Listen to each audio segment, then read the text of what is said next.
Good afternoon, everybody. My name is Carl Litorno, and thank you for being here today at the Fire Marshals Conference.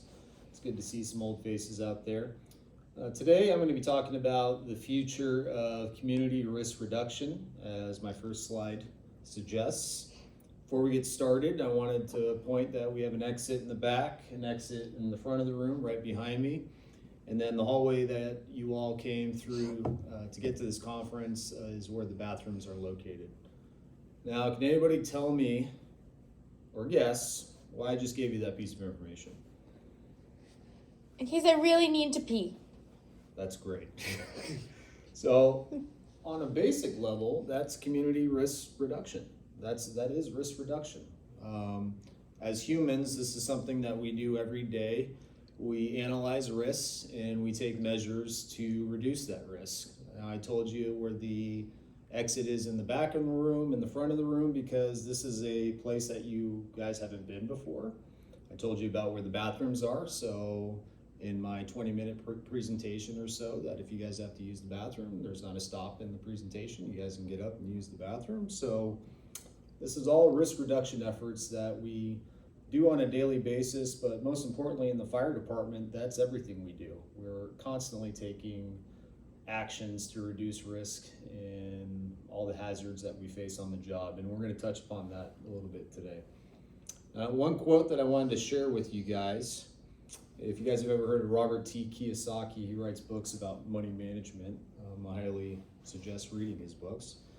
He said, the biggest risk a person can take is to do nothing. And relating that to community risk reduction, the biggest risk that we can take in the fire department is to do nothing. We have to be active in our efforts with community risk reduction to actually be effective in our job. And we're going to show some examples on the coming slides. At the end of this presentation, my hopes are that at least I can spur some discussions in the audience, and maybe you guys can take some suggestions home with you to your home agencies and improve upon your community risk reduction efforts. So what are my objectives today? I want to take a look at community risk reduction when I came into the fire department, look at some of the examples of what were present. I'm going to take a look at what we're doing today, what's effective, what's not effective, and then projecting out into the future of what community risk reduction will look like, and possibly some technology that doesn't even exist yet.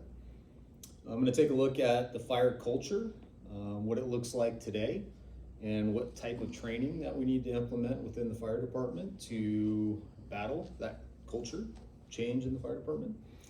I'm going to take a look at the community associated with community risk reduction. Who are the players, how to interface with them, some suggestions on networking and making our efforts in that arena more effective. We'll look at CRR leadership. Anytime you see CRR, that means community risk reduction. Who are those people? What are their jobs? What am I currently doing in CRR leadership to be effective? And then I want to take a look at what are risks to firefighters and what we're doing to reduce those risks.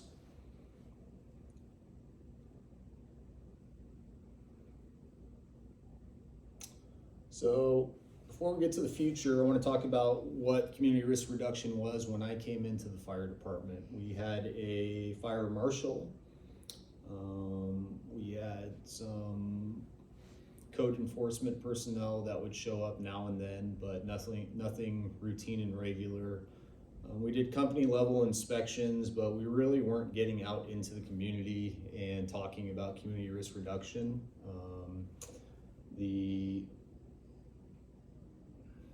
The way it was presented to me when I came through the doors for the first time is, oh, we had all these great fires and this is all the great training that we do, and we can't wait to get to the next fire, and we can't wait to get to the next MCI, and we can't wait to get to this next medical call.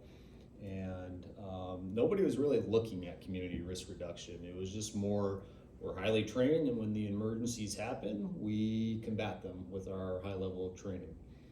Now that's changed a little bit because I think the community told told us what they wanted, and it's our job as firefighters to give the community what they want because they pay our salaries.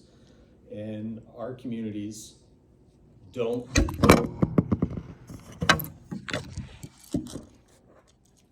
necessarily want their houses to burn down.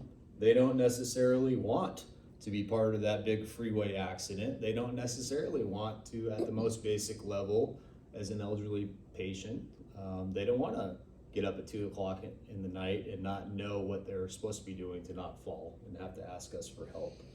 So where we're at currently is, due to budget cuts, we don't have a fire marshal position anymore, but we're probably better structured than we were when I first came in. We have a management analyst that drives all of our social media information out to the community and telling them what they can do to be safer. And that's coming from different places, whether it's the NFPA, whether it's from what's being pushed out by the fire chief, what it's being pushed out by our prevention department.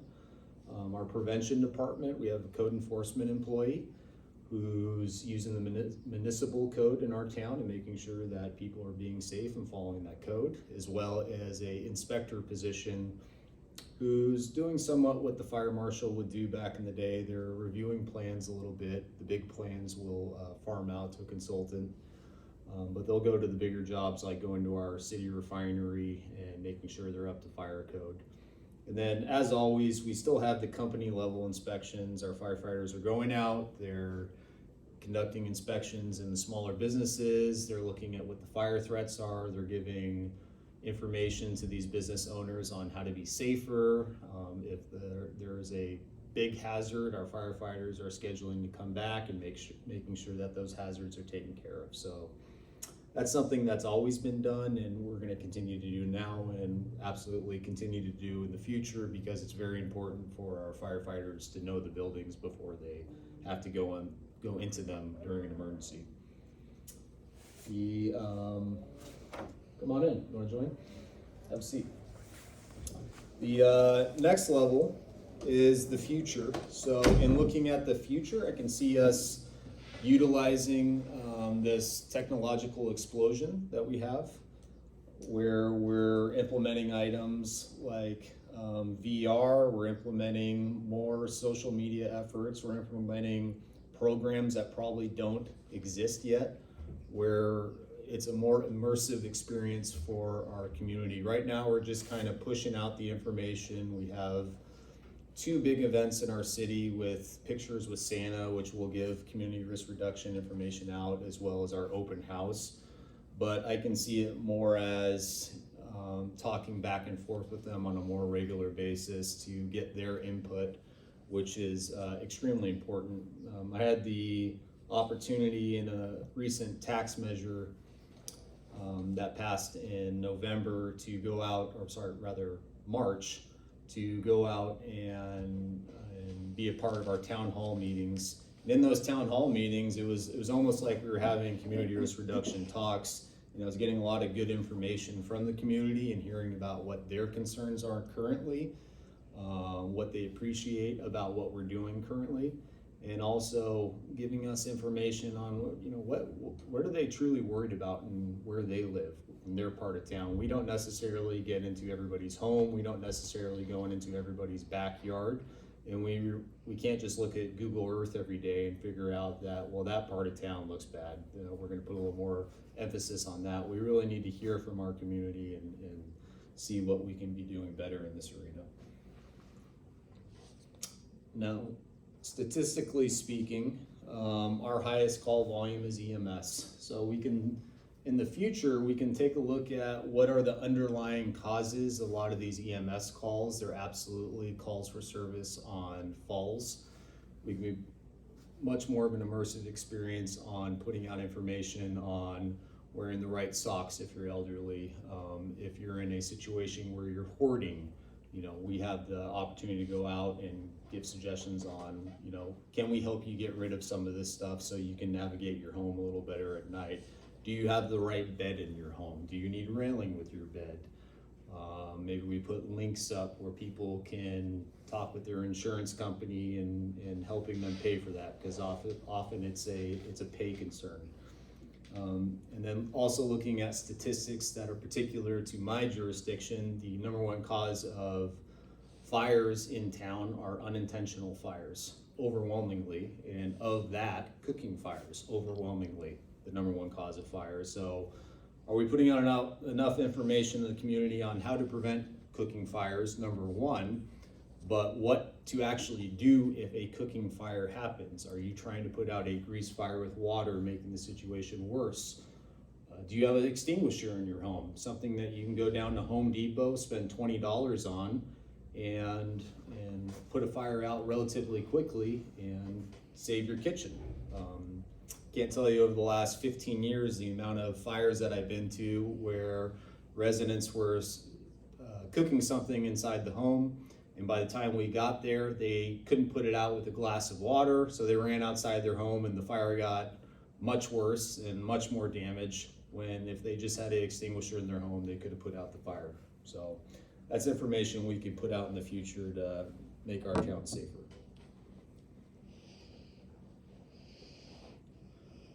So culture, I'm going to give you the exact definition of what Mr. Merriam-Webster says culture is. Culture is a concept that encompasses the social behavior, institutions, and norms found in human societies. Now I'm going to speak upon what is the culture of the fire service. I talked about this a little bit at the beginning, where when I came into the fire service, and it's still somewhat prevalent today, the culture of the fire service is that we want fire. We want to see those hard medical calls. We want to have the water rescues and all these types of emergencies. And to be also brutally honest, I don't think it's very attractive to put out to our firefighters that, well, really most of our efforts should be in the, let's make sure this doesn't happen. Let's make sure that we go into every single business that we can and have conversations with those owners on, hey, you're not conducting operations appropriately and your business is going to burn down. Or we're constantly talking to the community about making a defensible space behind their home. And you can't just rely on our disking or our goat efforts to protect your houses. You actually have to do some stuff too. Or is there a working smoke detector in your home? You know, these are very important things to prevent emergencies, but they're not necessarily attractive for firefighters. So part of the culture shift that we're seeing in the fire department is we have a lot of young firefighters coming into the community of the fire service. It has gone from, when I came in 2009, we had Vietnam veterans. Majority of our people here were hired in the 1980s. They, a much different type of person coming in where, high skills and mechanical aptitude. Now it's, I watched Chicago Fire or I watched Rescue Me and man, that looked really cool. I want to do that too. Well, that's such a small percentage of our job. So the real education piece and the real training piece for administrators is teaching those individuals that, the types of things that really matter are community risk reduction. And that's what we have to be putting our majority of our time into. I would say with our current norms that we do have a high level of customer service that hasn't left. We have a high level in commitment to expanding our training with the different risks that are coming out there. We looked at our community in Benicia. We have 7 miles of coastline here. And until 2015, we didn't have a boat to actually go out into the water and rescue people who were having a water emergency. So we relied on the Coast Guard, which could be a 15-minute response to get over to Benicia.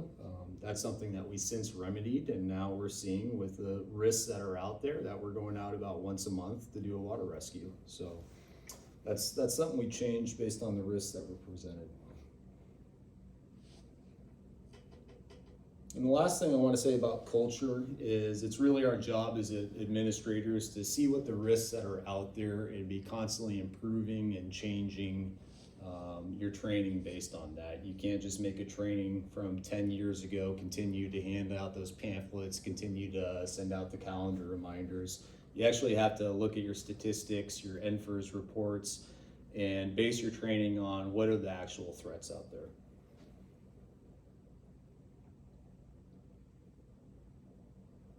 All right, so let's talk about the community.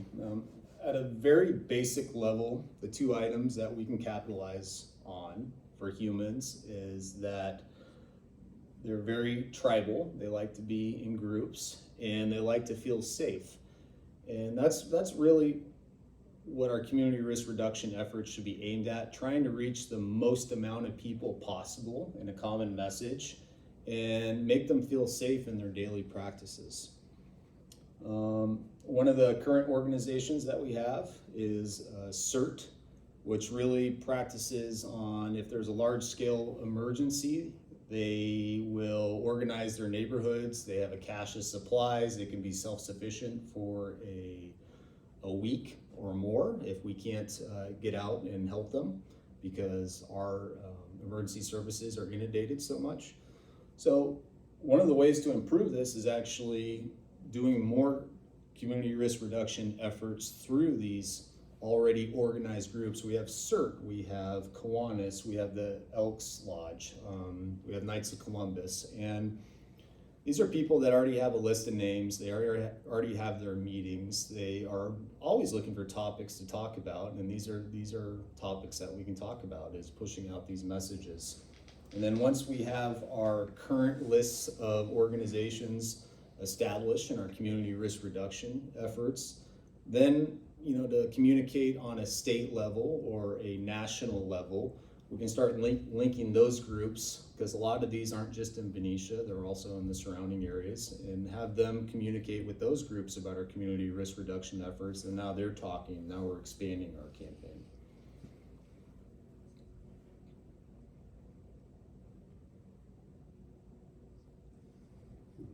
So I touched a little bit upon this before.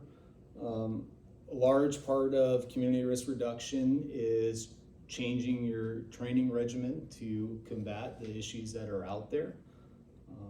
The binder that I was given 15 years ago when I came to the department about everything I needed to know has since changed several times based on the changing community, the social economic situation around us, the climate change around us. It is constantly changing. The best example I can use is we have S-series classes here in California, which mainly deal with wildland fire behavior, and we're seeing a tick up in fire temperature fire weather year after year after year, and with that we're getting drier weather, higher winds, a lot of fuel out there. So they're always changing these F-series classes to be current, and this is something that we're mandating our personnel to go through if they want to move up through the ranks and be in a leadership role. Other issues that we've changed over time is Benicia continues to grow in its industrial park, and the threats become more and more with the amount of products that we're producing out in that industrial park. And until a handful of years ago, we didn't have a truck company to combat a lot of those high structures out there. So we looked at it as a community. We adopted a truck company, created a lieutenant position, and now these are things that we're able to combat that we weren't able to before. And the last thing I want to touch on real quick is the requirements to promote. That is always changing, evolving. We're taking into account these threats are out there. It's not just that you have to go get your officer series classes, but now you're completing task books to make sure that you're in a good position to promote and that you understand the efforts that we're trying to take with this department. Now, is change good? This is a highly debated topic in the firehouse. You will get one half of the firehouse that says this is the way we've always done it, and then you will get another half of the firehouse, and this will usually be the younger generation that are coming in with fresh ideas. They're trying to improve upon our situation. So you're always going to get the back and forth pulling of a tug-of-war match between those two. I would say from experience, both are good. Both have good ideas. The foundational argument that the older generation is giving and the efforts they've taken in the past is valid. But also, if you're doing one thing for so long, and I can use myself as an example, I've been doing this for 15 years now, and I'm surrounded in a bubble here with the same people every single day. And if I'm not bringing in new ideas and new people, you get somewhat stagnant. So it's also very important to bring in those new people with fresh ideas that have seen different things and take that into account as well. I think change is great from in the newer generation coming through, and you always get the older generation complaining about the newer generation. But we also have an opportunity in our department. Half the department right now has been here for under 5 years. What an incredible opportunity to mold an entire generation of firefighters. What an incredible opportunity to brainwash them in community risk reduction efforts, something that hasn't been attractive and popular in the past, and we just make it part of their probation of this is the most important thing that we do. The most important fire that you go to is the fire that you never go to. And that's the efforts that we should be, really plugging away at our newer generation, but also train them up to the standard of if this does ever happen, we will set the standard. We will be the best at combating the emergency. One thing that you're going to get with this is in driving these efforts, there's always going to be a contingency of people who are going to have trouble with change. And I would make the suggestion to you that don't ever stray away from what you believe to be the right thing for your department, for your community, based on a few people who are incapable of change.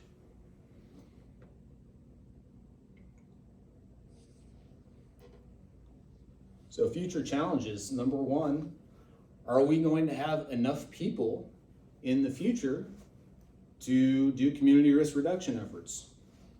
I don't know, because I know in California where we have set the standard that paramedics is the minimum level of medical care that we're willing to put out in our communities and many of our cities.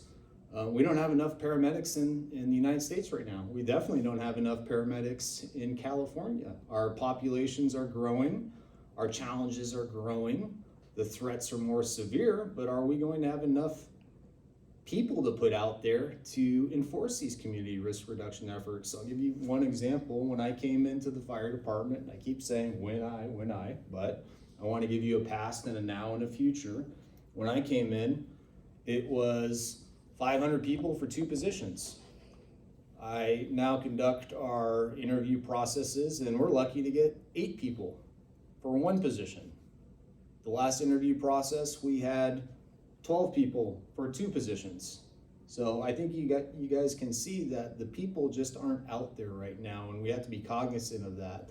So one of the things that we need to be having discussions as a fire community is what are we doing to attract people into this calling?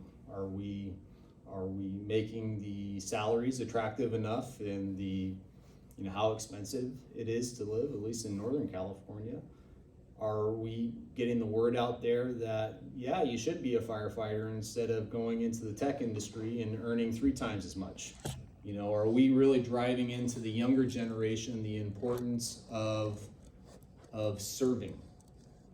You can't really put a price tag on serving because it is the most noble effort that you can take. So these are all things that we should be having conversations about future challenges.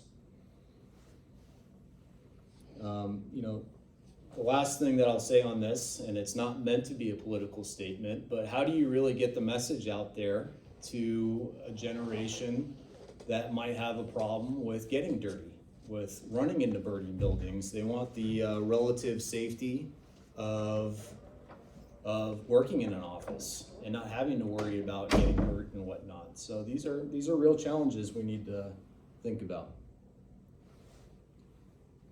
So CRR leadership in the department. So I put 3 things up here. We really need to be abreast on what the risks are in our community, how they're changing, and making changes in our own department to combat those risks that are out there. We need to have a very strong prevention department, and that prevention department has to have a good line of communication with our floor personnel. One of the things that we don't do nearly enough in my department is have our prevention department provide training for our floor personnel. That's something that needs to be improved. And then, as I said before in the last slide, we need to continue to make the fire service an attractive career to come into. So the last part, I want to present a couple of challenges we have as firefighters, risks that we face, and things that we're doing to combat some of those risks. We are truly the engine of the community. We're driving community risk reduction efforts, and in doing so, we have to reduce risk for ourselves in our own career. So one of the things that we face as firefighters is carcinogens, constantly on the job. So there's a lot of cancer prevention efforts that are being made. In California, we've made cancer presumptive. We're coming out with SOGs on how to properly wash your PPE at the scene and not wear that off the scene, so you're exposed to those carcinogens even more than you need to be.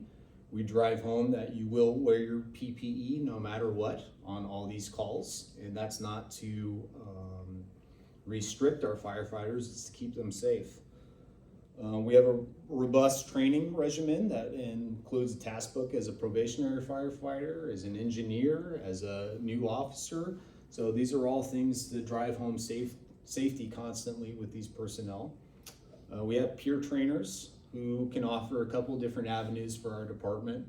One of them is they can provide CISD at the end of calls for people that are struggling with the things that we see over a 30-year career. And the other thing that the IAFF has put out through Peer Fitness is actually offering fitness goals, dieting, working out for our firefighters to make sure that we keep them healthy and in shape. The worst thing that we can do is put all these community risk reduction efforts out to the community, but not actually take care of our own community, which is the fire department. With that, that's the last slide. I'd like to thank you all for coming here. If you guys have any questions, feel free to ask, and I wish you a good day.